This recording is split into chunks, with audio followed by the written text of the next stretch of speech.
This YouTube channel does not promote any violent, harmful, or illegal activities. All content provided by this channel is meant for an educational purpose only.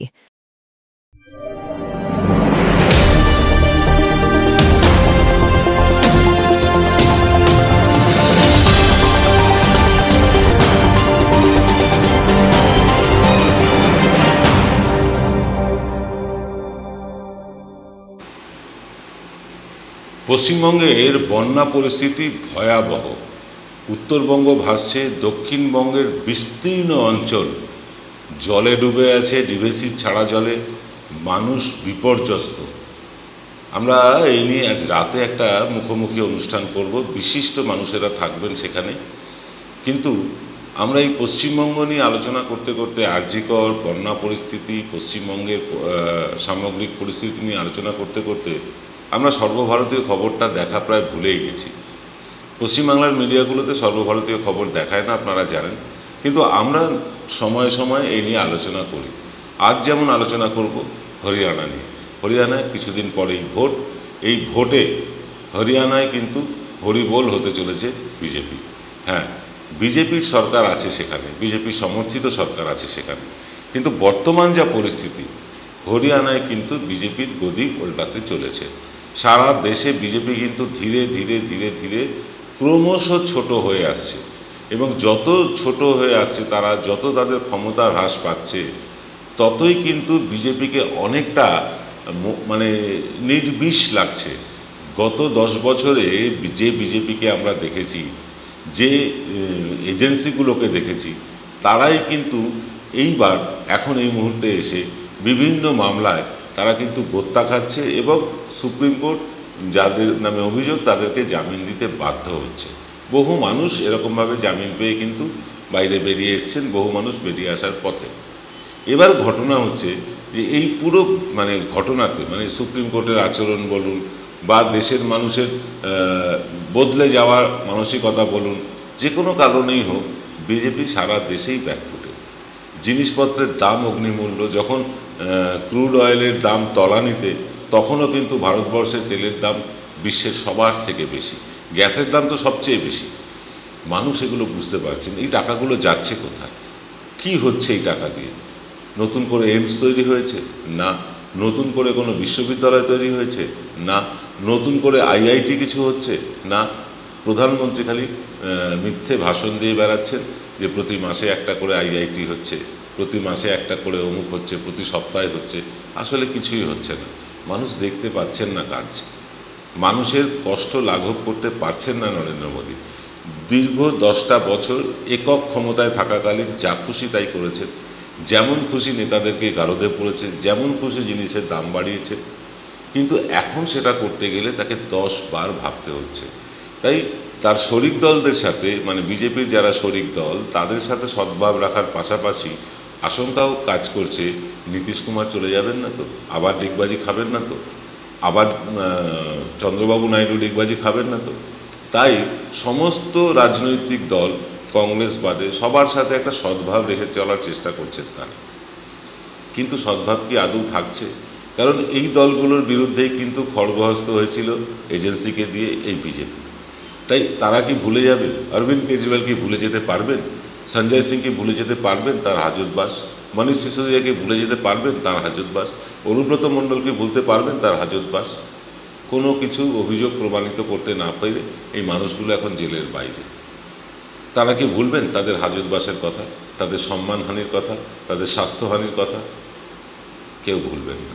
তাই BJP যতই চেষ্টা করুক না কেন, বিজেপির যে ভাঙন শুরু হয়েছে, রাজ্যে রাজ্যে ভোট ভাঙন শুরু হয়েছে, এই ভাঙন কিন্তু আরও বড় হতে চলেছে। এদিকে শেয়ার মার্কেটের পতন কিন্তু চলছেই, শেয়ার মার্কেট ডেভেলপ করছে না, যার ফলে ব্যবসায়ীরাও ক্ষুব্ধ, ব্যবসায়ীরাও বিরক্ত। যাদের অর্থানুকূল্যে এই সরকার তৈরি করেছে বিজেপি, তারাই বিরক্ত হয়ে গেছে। এমনকি নির্মলা সীতারামন, আমাদের অর্থমন্ত্রী, তিনিও তোলাবাজির দায়ে অভিযুক্ত। তার নামে এফআইআর করতে বলেছে কোর্ট। ভাবতে পারছেন? আদালত বলছে অর্থমন্ত্রীর নামে এফআইআর করতে। তার ব্যাপারটা কতটা গুরুতর। সব মিলিয়ে বিজেপি কিন্তু সারা দেশে ব্যাকফুটে। এমনি উত্তরপ্রদেশ তাদের হাত থেকে বেরিয়ে যেতে বসেছে, গত লোকসভা নির্বাচনে দেখেছেন আপনারা। এইবার হরিয়ানার মতন রাজ্য যেখানে বিজেপি বেশ গেড়ে বসেছিল, গত কয়েক বছর আগেও মনে হচ্ছিল বিজেপি এককভাবে ক্ষমতায় এসে যাবে হরিয়ানায়, মহারাষ্ট্রে, কিন্তু হরিয়ানায় দেখা যাচ্ছে বিজেপি আর শরিকদের নিয়েও সরকার করতে পারছে না। মহারাষ্ট্রের অবস্থা ততই বছর, নর্থ ইস্টের অবস্থা আরও খারাপ। দিল্লিতে কি হবে এই নিয়ে কিন্তু বিরাট চর্চা শুরু হয়ে গিয়েছে সারা দেশে। আমরা আসবো সেই চর্চায়, তবে তার আগে নিয়ে নিতে হবে ছোট্ট একটা বিরতি। জয়গুরু রত্নভান্ডার জ্যোতিষ সেবা, এখানে গোল্ড মেডেলিস্ট জ্যোতিষী বসেন। হাই কোয়ালিটির আসল গ্রহরত্ন সবচেয়ে কম দামে এখানে পাওয়া যায়। স্থান বেলঘড়িয়া রানী পার্ক, বটতলা, 2 নম্বর রেলগেটের নিকটে। 9681345722 এবং 9007778922। Welcome to the world of civil business. A Bengali business personality and the most successful business group, Roy Construction Group of companies, now coming Sarib, West Bengal. Mr. Anup Roy, the managing director of the Roy Construction Group company, ready to serve his native land, the mother Bengal.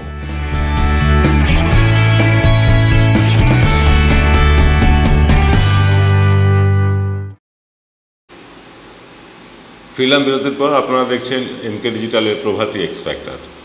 আমরা আলোচনা করছিলাম হরিয়ানা নিয়ে, কিন্তু এই আলোচনা যাওয়ার আগে আপনাদেরকে, দর্শকদেরকে একটা অনুরোধ করছি। আপনারা যারা আমাদের নিয়মিত দর্শক, যারা প্রতিদিন এমকে ডিজিটাল দুবেলায় দেখেন, আপনারা যদি মুখোমুখি অনুষ্ঠানে অংশগ্রহণ করতে চান, যেমনটা আমরা গতকাল সম্প্রচার করেছিলাম আমাদের প্রিয় দর্শক পারিজাত সেনকে নিয়ে এবং ডাক্তার অরিন্দম বিশ্বাসকে নিয়ে, এনারা দুজনেই এমকে ডিজিটালের নিয়মিত দর্শক। আপনারাও যদি মুখোমুখি অনুষ্ঠানে অংশগ্রহণ করতে চান, তাহলে আপনারা কিন্তু আমাদের ফোন করতে পারেন।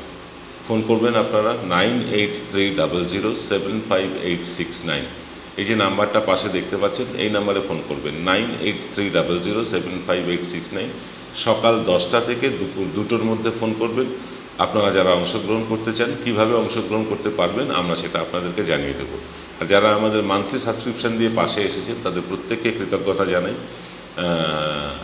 আপনারা যদি নতুন করে আমাদের মান্থলি সাবস্ক্রাইবার হতে চান, তাহলে প্রতি মাসে 200 টাকা এই 9830075869 এই নাম্বারে পাঠাতে হবে।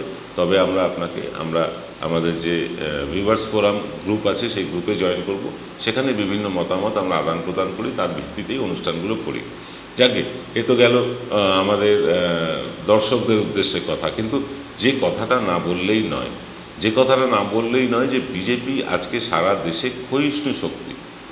যে রকেট গতিতে বিজেপির উত্থান হয়েছিল, সেই রকেট গতিতেই কিন্তু বিজেপির সমস্ত রাজ্যে পতন হচ্ছে। আমি নর্থ ইস্ট থেকে শুরু করি, উত্তর পূর্বের রাজ্যগুলো থেকে।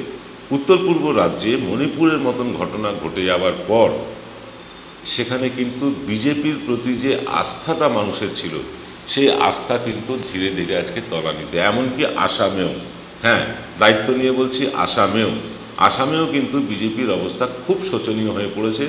পায়ের তলার মাটি সরে যাচ্ছে, বিজেপি কিন্তু এখনও টের পায়নি। আসামের মুখ্যমন্ত্রী তার গরম গরম বক্তৃতা, উদ্ভট আচরণ এবং দাম্ভিক আচরণ, এসবের ফলে মানুষ কিন্তু বেশ বিরক্ত, আসামের মানুষ। এবার ঝাড়খণ্ডে বিজেপি নেই।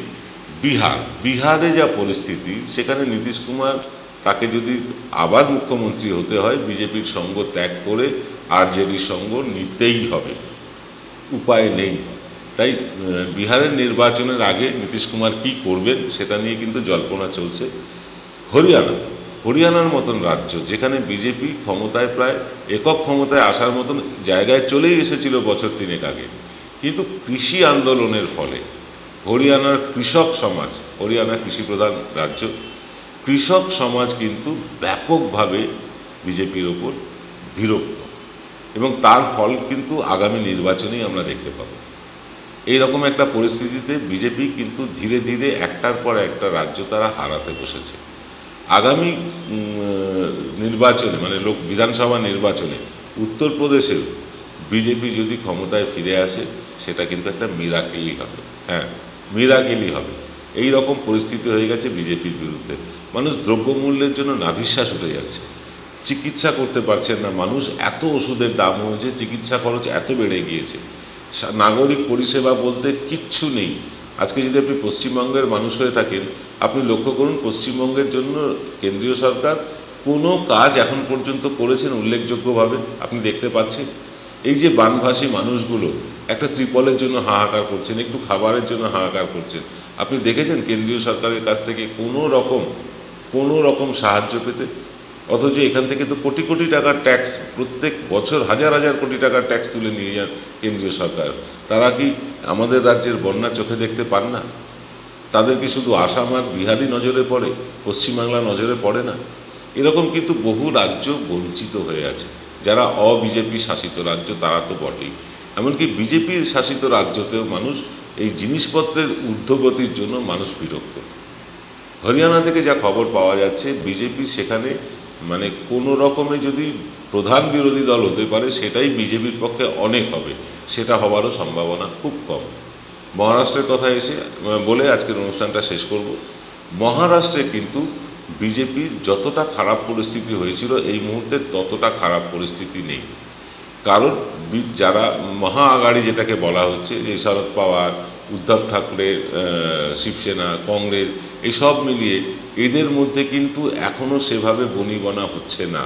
আর তার পুরো ফায়দাটা নিচ্ছে শিন্ডে, অর্থাৎ এখনকার যিনি মুখ্যমন্ত্রী তিনি, অজিত পাওয়ার এবং বিজেপি। তবে অজিত পাওয়ারকে নিয়ে খুব দানা বেঁধেছে। অজিত পাওয়ারকে উপমুখ্যমন্ত্রী করাতে সাধারণ মানুষ কিন্তু ক্ষুব্ধ, কারণ তার বিরুদ্ধে প্রায় 7,000 না 70,000 কোটি টাকার দুর্নীতির অভিযোগ আছে, তিনি জেলের বাইরে। মানুষ কিন্তু এ নিয়ে প্রশ্ন তুলেছে। কয়েকটি জেলায়, বিশেষ করে আমি বলছি পুনে এবং থানে, এই রকম জেলাগুলোতে বিজেপির বিরুদ্ধে কিন্তু তীব্র নির্ঘোষ দেখা যাচ্ছে।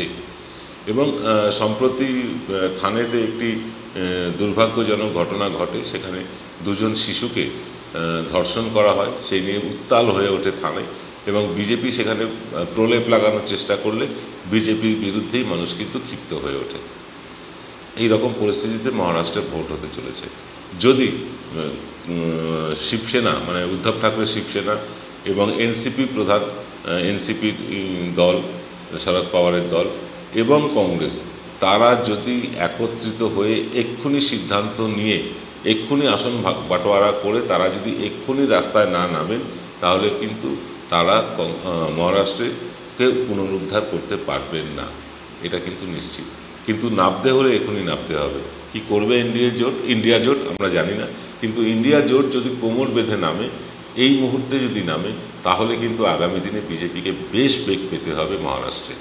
আমরা বললাম হরিয়ানার কথা, আমরা বললাম মহারাষ্ট্রের কথা, অন্যান্য রাজ্যগুলো নিয়েও আলোচনা করব। হিমাচলে বিজেপির অবস্থা খুব ভালো কিছু নেই। কাশ্মীর পূর্ণ রাজ্যের মর্যাদা প্রধানমন্ত্রী দেবেন বলেছেন, কবে দেবেন জানি না।